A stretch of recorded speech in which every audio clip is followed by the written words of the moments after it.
Assalamualaikum warahmatullahi wabarakatuh. Pada kesempatan kali ini saya akan menjelaskan mengenai chapter 2, yaitu menganalisis transaksi.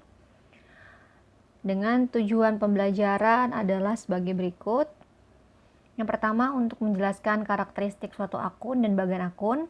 Yang kedua, menjelaskan dan memberikan ilustrasi pembuatan jurnal dengan sistem akuntansi ayat jurnal berpasangan. Yang ketiga, dia menjelaskan dan memberikan ilustrasi penjurnalan dan pemindah bukuan transaksi ke dalam akun. Yang keempat, menyiapkan daftar saldo yang belum disesuaikan dan menjelaskan bagaimana penggunaannya untuk menemukan kesalahannya. Dan yang kelima adalah untuk menjelaskan dan memberi contoh penggunaan analisis horizontal untuk mengevaluasi kondisi dan kinerja keuangan sebuah perusahaan. Dengan akun sendiri memiliki pengertian yaitu setiap item pada laporan keuangan yang kita catat atau kita masukin, kita posting ke dalam buku besar. Buku besar atau ledger itu adalah sekumpulan akun pada sebuah entitas bisnis dengan daftar dari akun-akun dalam sebuah buku besar yang disebut daftar akun. Selanjutnya, untuk klasifikasi akun terdapat dua akun raca dan akun laba rugi, di mana untuk akun raca terdiri dari harta atau aset, kewajiban, liabilities, dan ekuitas owner's equity.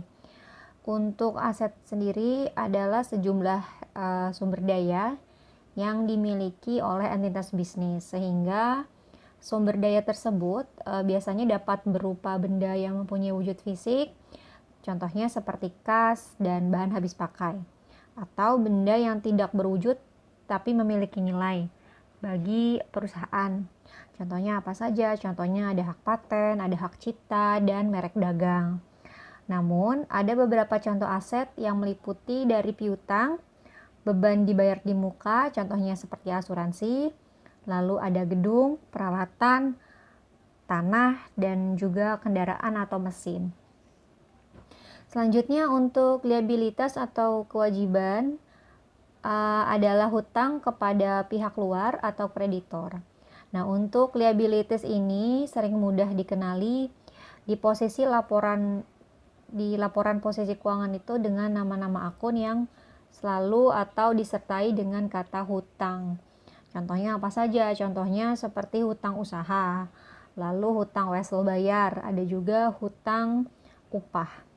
Namun ada juga nih yang masuk ke dalam kewajiban tapi tidak disertai kata hutang.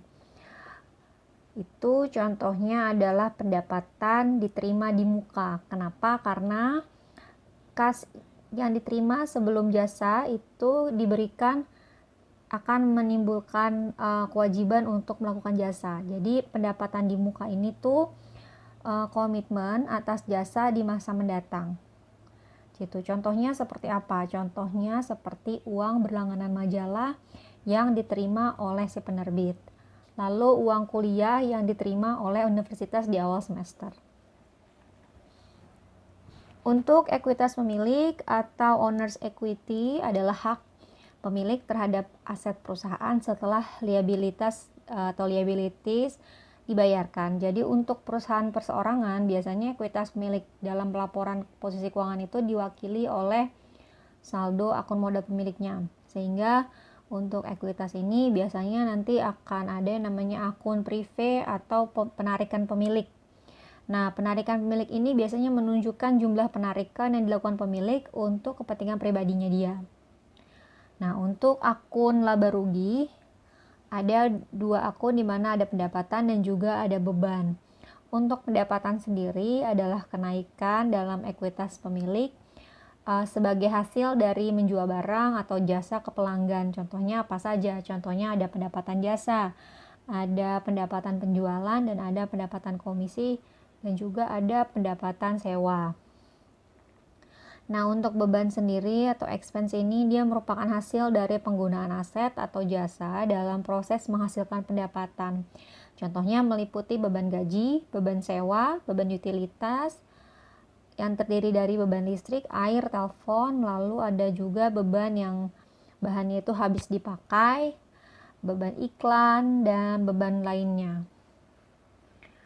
Selanjutnya, persamaan akuntansi yang diperluas. Persamaan akuntansi dasar dapat diperluas agar mencangkup kelima klasifikasi akun sebelumnya yang mengindikasi apa yang diterima dan apa yang diberikan. Sehingga di mana debit sama dengan kredit. Untuk debit ada harta dan beban. Untuk kredit ada kewajiban, ekuitas, dan pendapatan.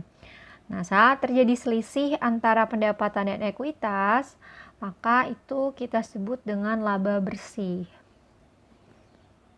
Selanjutnya adalah sistem pencatatan ganda atau double entry accounting, di mana sistem pencatatan ganda ini berdasarkan konsep yang sederhana, yaitu ketika setiap pihak dalam transaksi bisnis akan menerima sesuatu dan memberikan sesuatu sebagai imbalan. Nah, dalam hal ini, dalam hal pembukuan, itu apa yang diterima itu ada di debit, dan apa yang diberikan itu adanya di kredit. Nah, untuk sistem akuntansi ayat jurnal berpasangan ini, biasanya sistem ini berdasarkan persamaan akuntansi yang memerlukan dua hal, yaitu yang pertama, dia memerlukan transaksi bisnis yang dicatat setidaknya dalam dua akun. Lalu yang kedua, total debit yang dicatat untuk setiap transaksi itu biasanya sama dengan total kredit yang dicatat.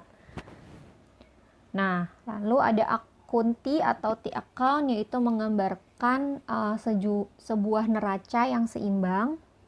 Jadi untuk akun T ini atau T account bentuknya itu seperti huruf T, di mana sisi kiri menerima debit dan sisi kanan memberi kredit.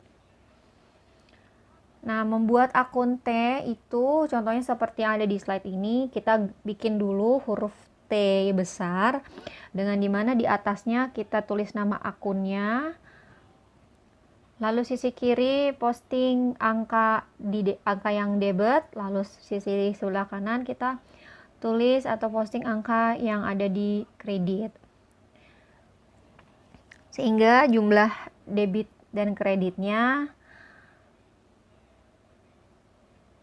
Lalu ketika jumlah debit dan kredit tidak sama, maka kita harus buat saldo balance, yaitu di mana debit dikurang kredit dengan hasil 5.100 ini.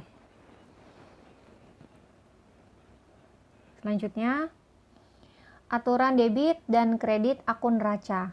Untuk aturan debit dan kredit di akun neraca itu adalah di mana ketika aset kita mengalami kenaikan atau bertambah,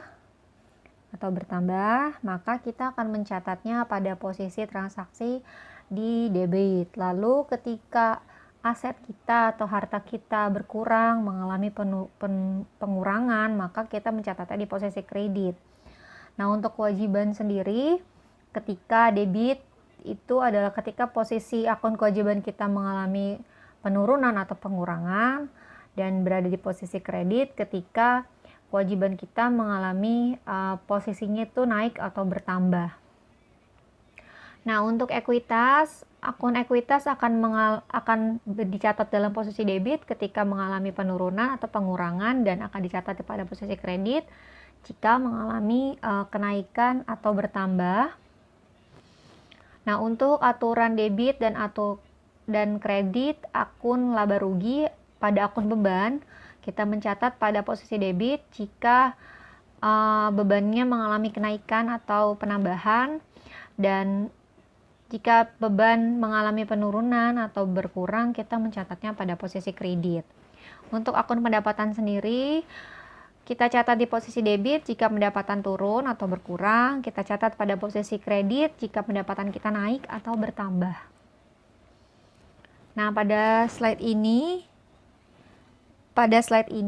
itu ada mekanisme debit, kredit, dan saldo normal. Ini sudah saya rangkum dari slide yang sebelumnya, di mana terdapat akun apa saja, lalu ketika bertambah posisinya dia ada di mana, ketika berkurang ada di mana, dan juga saldo normal. Nah, untuk mekanisme debit dan kredit ini tujuannya itu adalah untuk memudahkan kita dalam mencatat jurnal umum. Sehingga saat ada ilustrasi soal itu dijelaskan ketika aset mengalami penambahan, maka kita langsung mencatatnya pada posisi debit. Lalu ketika aset kita atau kas kita mengalami pengurangan, maka kita mencatatnya di posisi kredit. Nah, saldo normal ini apa? Saldo normal ini adalah saldo setiap akun dalam keadaan normal atau keadaan biasa. Jadi cara kita untuk mengenali saldo normal atau untuk menentukan saldo normal adalah ketika akun ini mengalami penambahan. Jadi misalnya contoh di soal ada menyetorkan uang sebesar 25.000 gitu.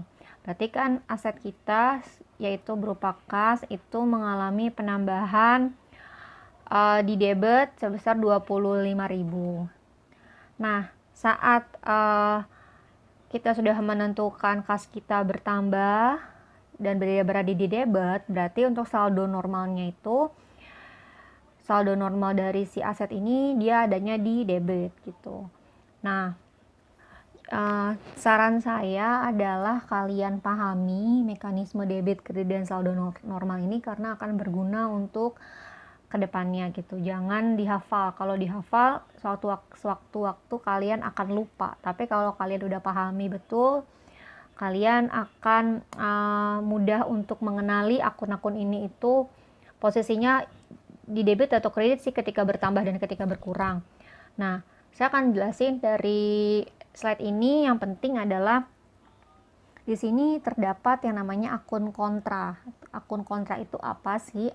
Akun kontra itu adalah akun kebalikan atau akun sebaliknya. Jadi di sini ada dua akun kontra, yaitu akun akumulasi penyusutan dan akun privé. Jadi akun akumulasi penyusutan ini dia sebenarnya masuknya ke aset. Kenapa? Karena yang namanya penyusutan itu pasti berkaitan dengan aset. Kan aset tadi terdiri dari gedung, kendaraan, mesin, di mana tanah. Nah, di mana aset-aset ini tuh dia memiliki penyusutan. Penyusutannya itu ketika kita catat, ketika dia bertambah, dia adanya di kredit. Namun ketika berkurang kita masukin atau kita catat di posisi debit. Nah, dimana kan sebenarnya akumulasi penyusutan ini kan harusnya dia aset nih. Tapi karena dia akun kontra atau sebaliknya, jadi yang perlu kalian ingat dan kalian pahami adalah kalau untuk akumulasi penyusutan itu selalu berkebalikan dari asetnya. Nah, ada lagi akun privé. Akun privé ini itu masuk ke dalam akun ekuitas. Jadi kalau misalnya ada tadi penarikan dana sebesar 2.000, maka itu masuk ke dalam akun privé. Jadi ketika dia bertambah kita catat di debit, ketika dia berkurang kita mencatatnya di kredit.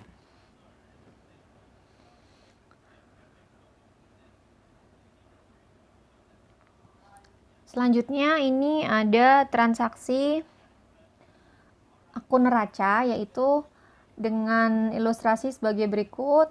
1 November 2005, Chris Clark menyetor 25.000 pada bank atas nama Net Solution.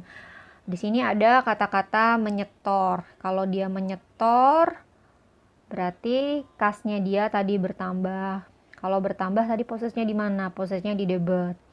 Lalu modalnya dia bertambah. Modal itu apa? Modal itu ekuitas. Modalnya dia bertambah. Berarti modalnya ada di kredit.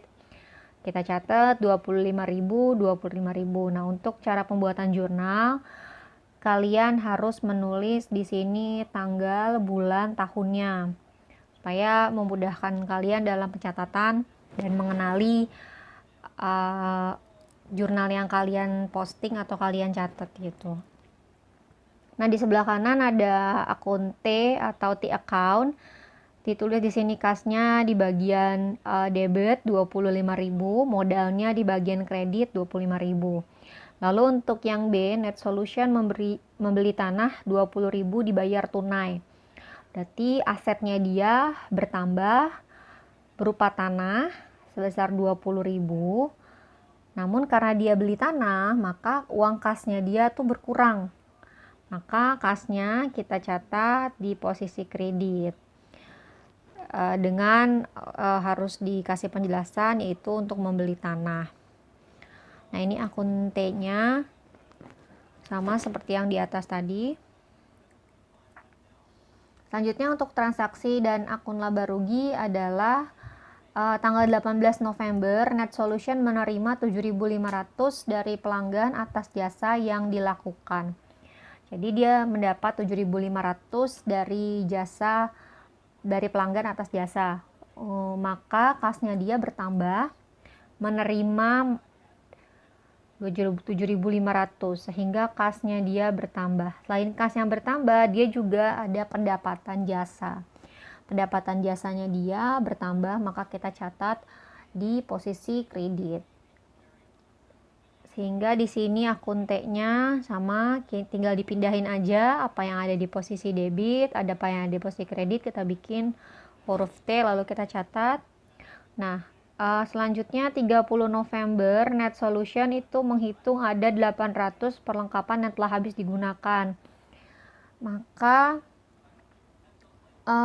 kita mencatatnya sebagai beban perlengkapan. Beban perlengkapannya telah habis 800, kita sudah habis digunakan 800, berarti beban perlengkapannya dia itu bertambah, kita catat di debit. Nah, karena beban perlengkapannya bertambah, kreditnya itu perlengkapannya dia kan jadi berkurang kan, karena perlengkapan dia berkurang, kita mencatatnya di posisi kredit. Oke, selanjutnya untuk penarikan oleh pemilik atau akun privé ini, di sini dibilang bahwa 30 November si Kris ini menarik 2.000 kas untuk keperluan pribadi, sehingga jurnalnya penarikan pribadi pada kas. Penarikan pribadinya dia atau privénya dia mengalami penambahan sebesar 2.000, catat 2.000 di debit. Nah, karena dia narik 2.000, maka kasnya berkurang, lalu kita catat kas pada posisi kredit 2.000. Nah, ini akun T-nya apa saja tadi kasnya yang mengalami posisi debit dan yang berada di posisi kredit, kalian catat di sini. Lalu penarikan Chris Clark berada di posisi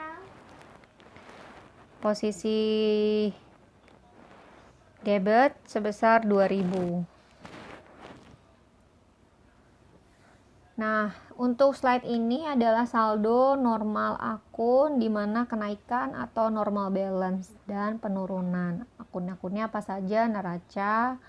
Akun neraca dari harta, kewajiban, ekuitas pemilik itu dari modal, penarikan, laba rugi, pendapatan dan beban. Nah, ini sebenarnya sama slide yang mekanisme debit, kredit, dan saldo normal. Jadi untuk menentukan dia saldo normal ataupun kalian dengan mudah mengenali saldo normal adalah ketika akun tersebut itu berada dalam posisi naik atau mengalami kenaikan, maka dia masuk ke dalam saldo normal. Untuk alur transaksi bisnis ada 5. Yang pertama adalah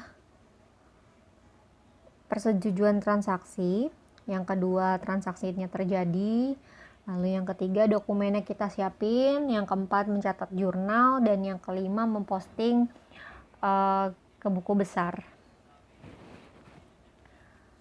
Dan menjurnal dan memposting ke buku besar. Jadi untuk pengantar akuntansi sebenarnya lebih kepada belajar untuk menjurnal gitu. Jadi kalau untuk memposting ke buku besar, nanti kalian akan praktik langsung pada lab akuntansi komputer gitu. Nah, kalau untuk di sini untuk pengantar kuota 1 lebih kepada mengenali akun tersebut dan bagaimana menjurnalnya. Makanya di sini dijelasin secara singkat cara memposting buku besarnya kayak gimana sih gitu. Oke, di sini ada ilustrasi Net Solution membayar premi asuransi 2.400 untuk 2 tahun mendatang.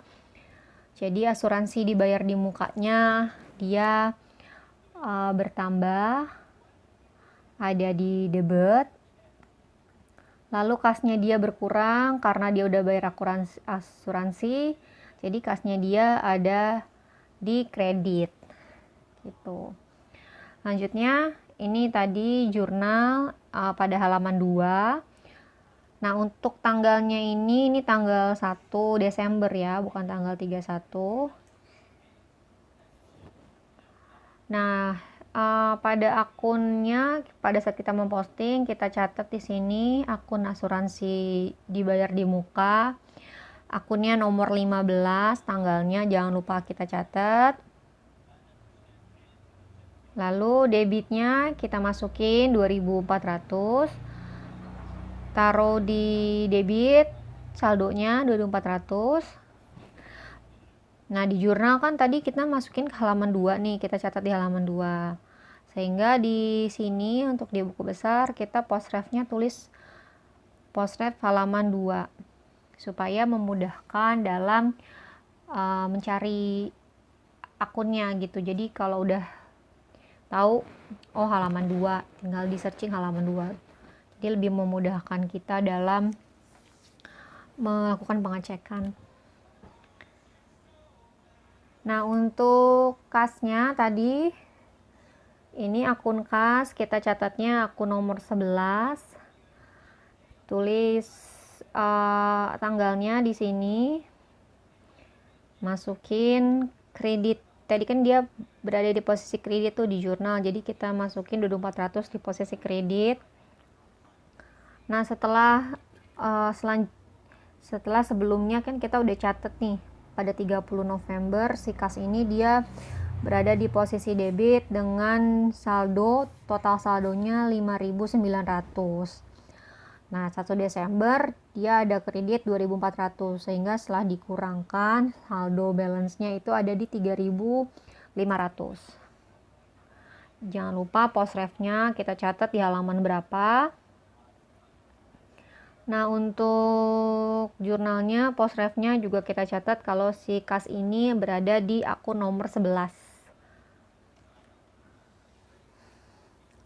Oke, slide selanjutnya adalah ilustrasi ayat jurnal, yaitu 1 Desember Net Solution membayar sewa untuk bulan Desember sebesar 800.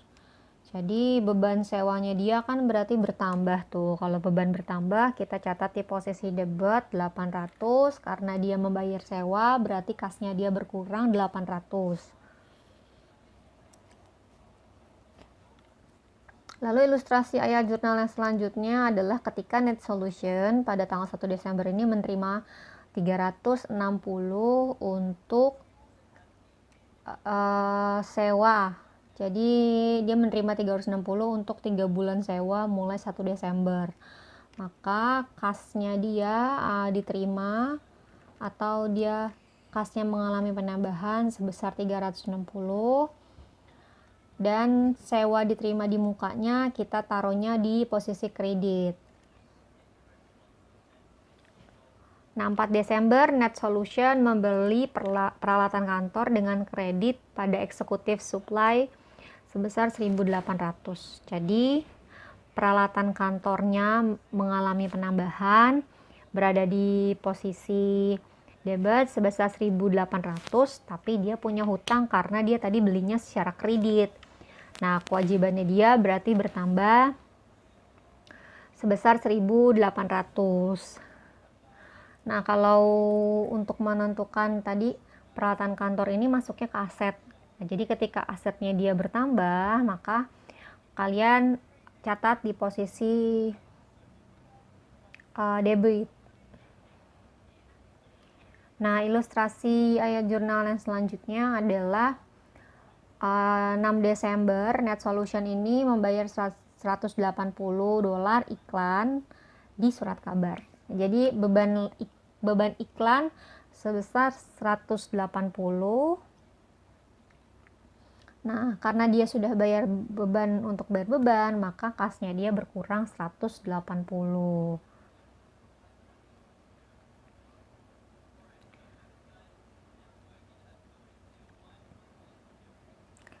Nah, di sini di slide ini ada neraca saldo atau trial balance, di mana di sini ada akun neraca, akun perubahan modal atau ekuitas, dan akun laba rugi. Jadi untuk membuat neraca saldo, kalian pertama masukin nama perusahaannya, dicatat ini bikin laporan apa, neraca saldo, dan periode waktunya wajib untuk ditulis. Dengan kalian nulis akun-akun apa saja yang tadi sudah dicatat. Nah, di sini sebelah sini dia debit, sebelah sini dia kredit. Tadi ada akun kas, piutang dagang, perlengkapan, asuransi dibayar di muka, tanah, peralatan kantor, utang dagang, sewa diterima di muka, penarikan si Chris Clark, pendapatan, beban gaji, beban-beban, kalian masukin deh. Nah, urutannya itu harus sama seperti ini. Jadi pertama yang neraca dulu, perubahan modal, baru akun laba rugi. Beban dan pendapatan gaji ini kan masuknya ke akun laba rugi, modalnya di perubahan modal, akun perubahan modal. Lalu dari kas sampai ke sewa diterima di muka itu masuk ke dalam akun neraca. Nah, untuk kas sampai modal si Chris Clark itu masuknya ke dalam akun neraca. Sehingga totalnya itu ada di 42.600 di debit, lalu di kreditnya ada 42.600. Kalau misalnya kalian buat atau membuat si neraca saldo ini hasilnya tidak sama, tidak balance, berarti ada kesalahan dalam proses mencatat jurnalnya gitu. Nah, kesalahan atau errors yang tidak akan menyebabkan neraca saldo tidak seimbang adalah yang pertama, tidak mencatat transaksi atau memposting transaksi. Yang kedua, dia mencatat dengan jumlah yang salah mencatat dengan jumlah yang sama pada sisi debit dan kredit untuk suatu transaksi, dan mencatat transaksi yang sama lebih dari sekali, memposting dengan jumlah yang benar namun pada akun yang salah. Jadi kesalahan-kesalahan ini seringkali terjadi saat membuat neraca saldo.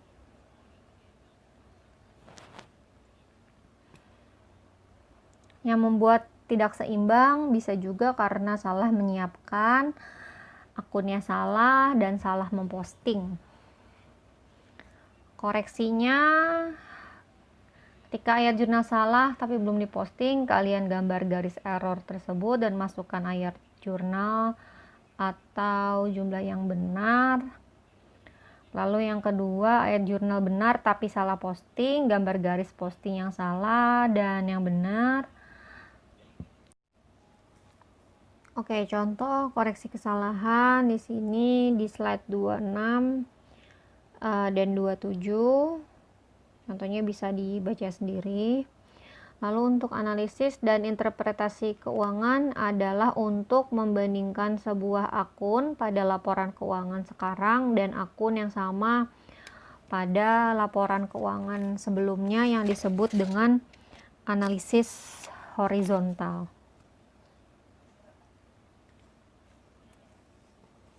Nah, jadi di sini ada contoh laporan laba rugi, di mana analisis horizontal ini di dalam setiap pos laporan itu kita bandingkan dengan laporan keuangan pada periode sebelumnya. Jadi di sini dibandingkan pada tahun 2005 dan 2006, di mana apakah terjadi peningkatan atau penurunan jumlah pada suatu pos akun yang dihitung bersama dengan persentase kenaikan atau penurunannya. Jadi ketika dua laporan ini dibandingkan, laporan periode awal itu digunakan sebagai basis atau patokan untuk menghitung jumlah dan persentase perubahannya. Jadi di sini berarti tahun 2006 dia mengalami peningkatan laba bersih. Kenapa? Karena di 2006 juga ada pendapatan jasa yang bertambah. Nah, jadi analisis horizontal ini bisa berguna dalam menginterpretasikan atau dalam menganalisis laporan laba rugi. Jadi analisis horizontal juga bisa digunakan untuk laporan posisi keuangan, laporan perubahan ekuitas, dan laporan arus kas. Oke, untuk summary-nya silahkan dibaca sendiri oleh kalian.